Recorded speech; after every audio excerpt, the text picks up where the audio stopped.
I would like to speak this morning about the Holy Spirit who dwells in us. Do you not know that you are a temple of God and that the Spirit of God dwells in you?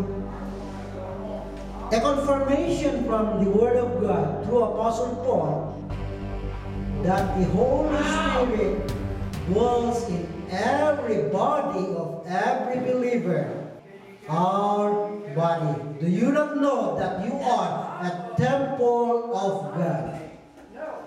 And that the Spirit of God dwells in you. So, my body is a temple of God.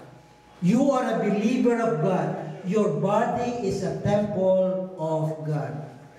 Now, as a temple of God, your body now is a residence of God because the Spirit of God dwells in you. It is a good thing to know what the Holy Spirit can do into our life.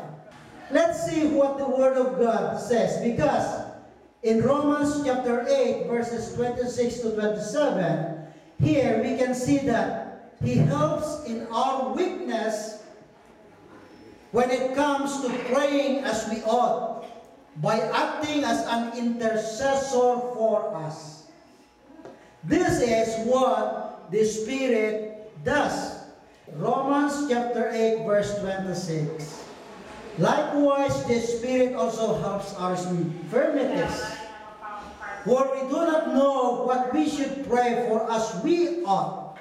But the Spirit Himself makes intercession for us with groanings which cannot be uttered. So there are times that maybe we are now speechless. We cannot talk as clear as we should be. So you might come to think, will the Lord understand me? Nobody can hear or understand what I'm saying. Can my Lord, my loving God, listen to me? I cannot say it. But don't worry. This is the work of the Spirit, because the Spirit of God is listening even those words that you cannot express. Those words that are in your mind, those words that are in your heart, the Spirit of God is listening, and He is delivering those prayers to our loving God, Father in heaven.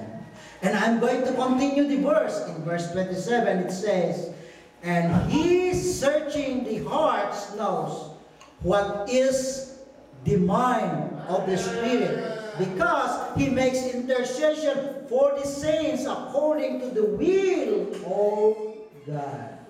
You see? So, don't worry if you cannot speak. Don't worry if nobody can understand what you are saying, because the Spirit of God is listening to your heart. He is listening to your mind. You can say your prayers even though nobody can understand you. Keep on praying, because this is the will of God. God is listening to each and every one of you. Now the question is, I want the Holy Spirit. You might ask this question. Do you know how to get the Spirit of God? Here is a passage of the Scripture that proves wherein the Spirit of God comes into your heart. Acts 2:37 and 38. Now, before I'm going to read this, I would like to say this. When our Lord Jesus Christ went back to heaven after 10 days, all the disciples gathered in front of the temple. And then suddenly, every one of them are speaking and preaching about our Lord Jesus Christ. And then they say, do you know that the Jesus that you crucified at the cross of Calvary is sent by God, that His mission is to save us. Now, He is risen. And now, the people of Israel, coming from different places, because this was time for a feast of the Pentecost, and it is their tradition that Jews go back at the temple to bring their offering. And hearing this, they were stumped in the heart and said to Peter and to the other apostles, "Men, brothers, what shall we do?" And do you know the answer of Apostle Peter?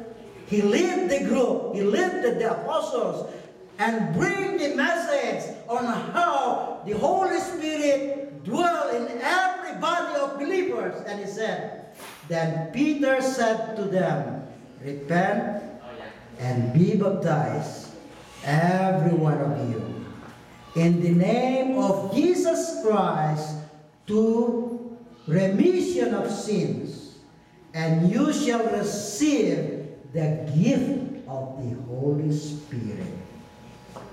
See? What should you do first? Repent. Upon hearing the word, repent. And then, be baptized in the name of Jesus Christ for what? Remission of sins.